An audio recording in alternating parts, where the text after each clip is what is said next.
Hey, what's going on, guys? Greg with North Coast Baseball Cards, and today we're doing a video response for Yankees42, aka Magnus, a good friend of mine in the community. What he wants us to do in this video response is he wants to see how we collect cards from vintage all the way up to modern / ultra modern, what some of our goals are, if we're targeting certain players or certain if we're collecting certain sets or different types of cards during each era, and basically why are we collecting what we're collecting.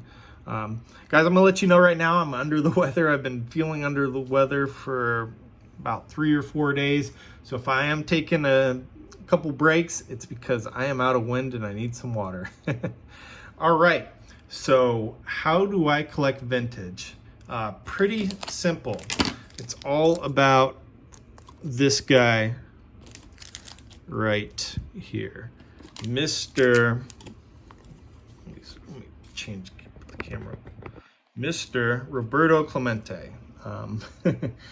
So anyone who's been watching my channel for a while knows that, this is my favorite player of all time.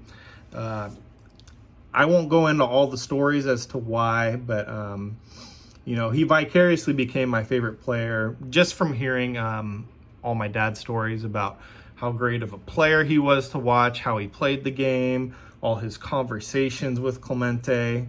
So one of my goals for the vintage is I want to complete my run of Clemente cards. So I want to have a PSA graded card starting from 1955 all the way to 73, his last year. And I am missing one card. And of course it's the rookie card and the most expensive one. It looks exactly like this card, but a different background. So I'm missing the 55. So that's kind of my goal with the vintage cards, is I want to pick up a 55 Clemente. I'm going to say in like a PSA 3 or 4. I also want to upgrade this card as well, the 58 Clemente I have. This is one of the cards my dad got slabbed before I really started getting into vintage, and I guess they used to slab trim cards back then. I think now they just put them in a card saver and send it back to you with a little sticker on it, but I do want to upgrade this card, probably like a 4 or 5, something like that. But yeah, that's kind of my goal basically with vintage right now, is I'm basically looking for one card, and I feel like that piece will complete my Clemente collection. I already have an autograph of his. I have every year that I want graded, and so just to go from there. My dad is the reason why I collect vintage. This is bringing up a lot of fond memories growing up, where I'd sit hours and hours with him and we'd look through his binders at his sets. He basically had every set from 56 to 69, and his favorite sets out of all of those were the 61 and 63 top sets. And so unfortunately we had to sell a lot of those. He liked 63 Fleer as well. So unfortunately, when money got tough, when things got tight, and when it came to, college and other expenses, other life expenses, we had to sell a lot of the sets, which was unfortunate. But we kept the 61 and 63 set because those were our favorites. And before my dad passed away of cancer, one of the things that he was talking about was, if I had more money, one of the things I'd want to do is I'd want to get all my vintage cards graded, all the Hall of Famers, the key rookie cards, some of the short prints, just to preserve them. And so I've carried that on for him, and I think that is my other goal, I guess, for vintage in general, is I still have about 25 or 30 cards left to get graded. I showed them in the last about 3 or 4 videos ago. A lot of them are Clementes. There's some Hank Aaron's. But once I get those slabbed and I get that Clemente you know, a rookie card, whenever that will cross my path, which it hasn't done so yet, at least an authentic one. Then from there, I would say, besides picking up more Mays and McCovey and Marishal's from that time period, I would say my vintage goals are pretty much met. Let's see. So junk wax era. This one is pretty simple. Besides Bonds and Will Clark rookie cards, and other giant superstars getting those in high grades, either PSA 9s or 10s. This is just me personally. I want nothing to do with the junk wax era. Just being 100% awesome. I do like some of the inserts though, and I will continue to look for those. Like this is one I picked up, I think 3 or 4 months ago, the Donruss Elite Dominator. So I like the ones, this one's out of 5,000. I always felt like they were out at like 10,000 or more, but back then with how much they were printing, not that big of a print run. So basically with junk wax, you know, I'm going after the key giants that I want to collect, and also Barry Bonds inserts from the early 90s. So modern and ultra modern. This is a lot more dynamic, but there has been one pattern since I've gotten back in the hobby that I consistently have gone for, and that is certified autographs.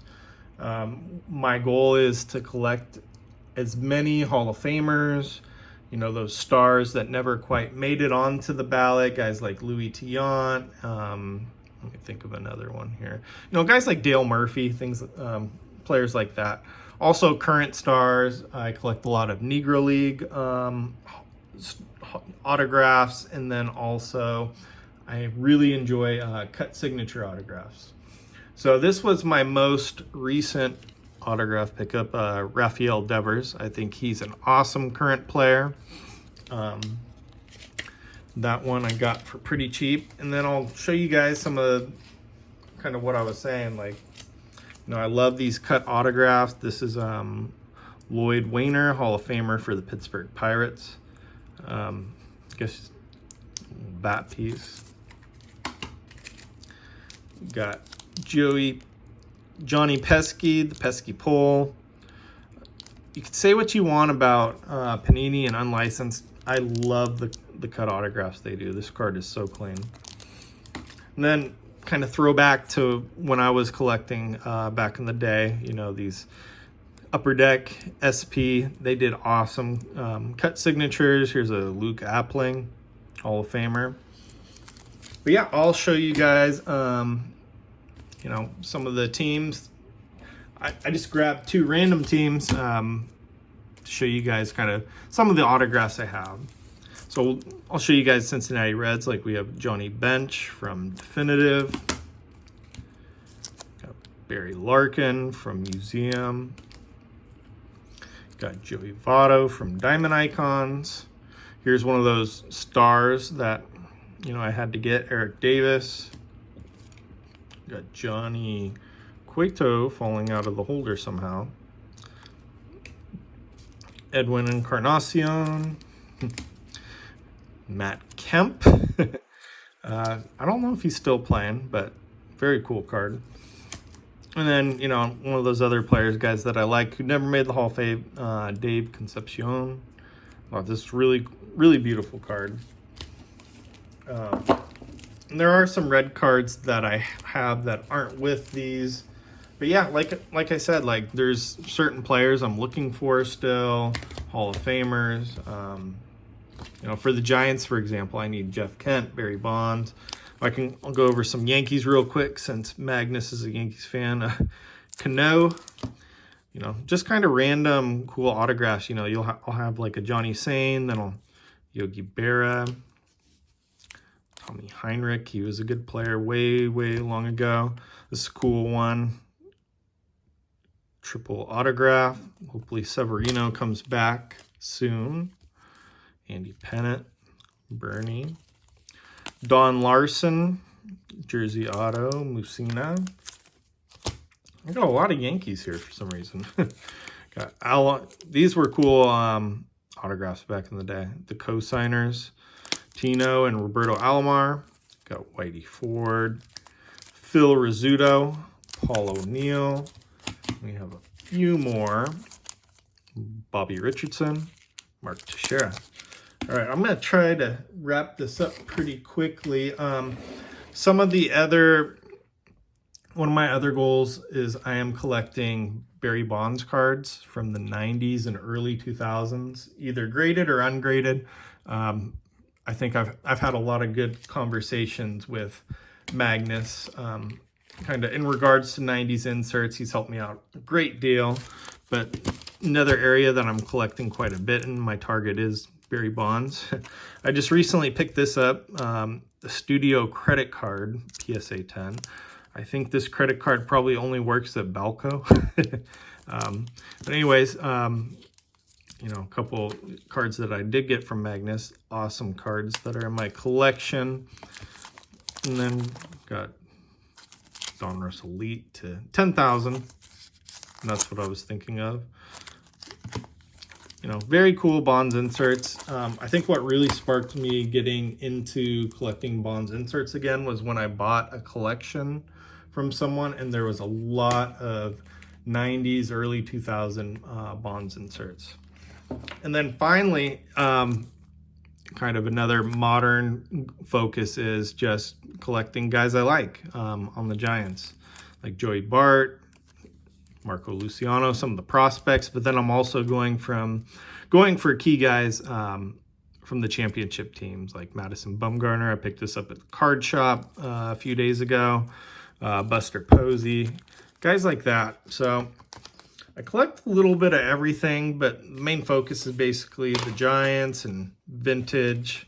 I'm also trying to consolidate, and I guess kind of my collecting going forward will also depend a lot on kind of the current market right now. If everything keeps exploding in prices, I won't be able to get those autographs that I always like, you know, the triple threads autographs or the 5-star. I always like opening those up and trying to get them, but if the prices keep going up, I probably won't be able to do that. And then, you know, also the print runs as well kind of influences which packs of cards I'm going to open. But anyways, guys, thanks for bearing with me. I am I'm going to go to sleep right now, to be honest. But thanks again, Magnus, for letting me have the opportunity to do this.